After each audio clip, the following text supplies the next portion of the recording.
Tribun News Today.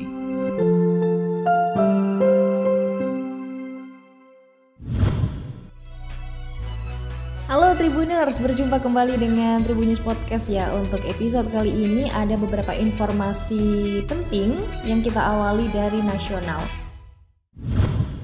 Wakil Ketua Umum Partai Demokrat Benny Kaharman mendukung agenda pemberantasan korupsi. Hal itu menanggapi penetapan Gubernur Papua sekaligus Ketua DPD Demokrat Papua Lukas NMB sebagai tersangka kasus dugaan korupsi oleh Komisi Pemberantasan Korupsi.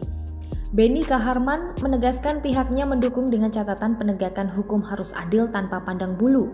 Ia menuturkan terkait masalah yang dihadapi Lukas NMB, pihaknya menyerahkan sepenuhnya kepada penegak hukum. Namun Benny meminta agar proses hukum terhadap Lukas NMB harus sesuai dengan prinsip proses of law. Lebih lanjut, Benny menegaskan partainya tidak akan melindungi bagi kadernya yang terlibat korupsi. Sebelumnya, KPK membenarkan telah menetapkan Gubernur Papua Lukas NMB sebagai tersangka dalam kasus dugaan suap dan gratifikasi. Dia menjadi tersangka berdasarkan aduan dari masyarakat. Untuk kabar regional, kasus rumah dirobohkan rentenir gara-gara utang di Kabupaten Garut, Jawa Barat memasuki babak baru.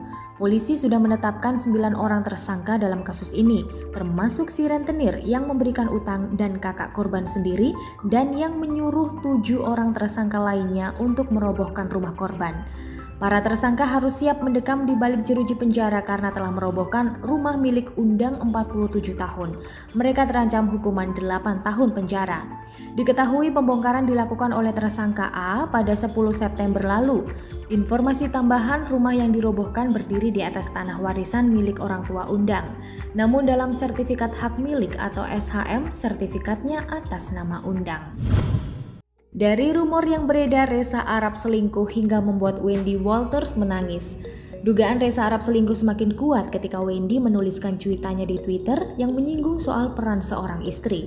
Menurutnya, kunci hubungan adalah komunikasi yang intens antara suami dan istri, bukan perselingkuhan.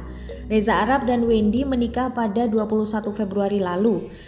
Pasangan tersebut selalu terlihat romantis alias bucin di sosial media dan jauh dari kabar perselingkuhan. Namun belakangan kabar perselingkuhan ini mencuat dan dikabarkan Arab dan juga Wendy sudah pisah ranjang.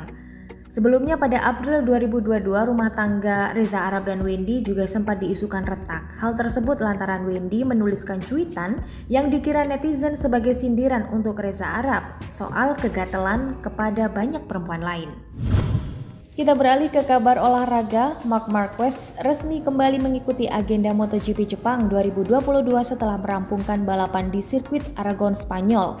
Kini Marquez bersiap untuk mengarungi MotoGP Jepang yang bakal dimulai pada hari Jumat hingga Minggu 25 September. Bakal balapan di sirkuit Motegi, Marquez semeringah karena bakal ngaspal di kandang Honda. Oleh karena itu, apapun halang rintangnya di Jepang nanti, Marquez tetap akan memberikan yang terbaik.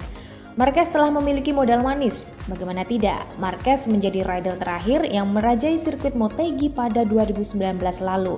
Kala itu Marquez berhasil menjadi juara dan diikuti oleh Fabio Quartararo yang ngekor di posisi kedua.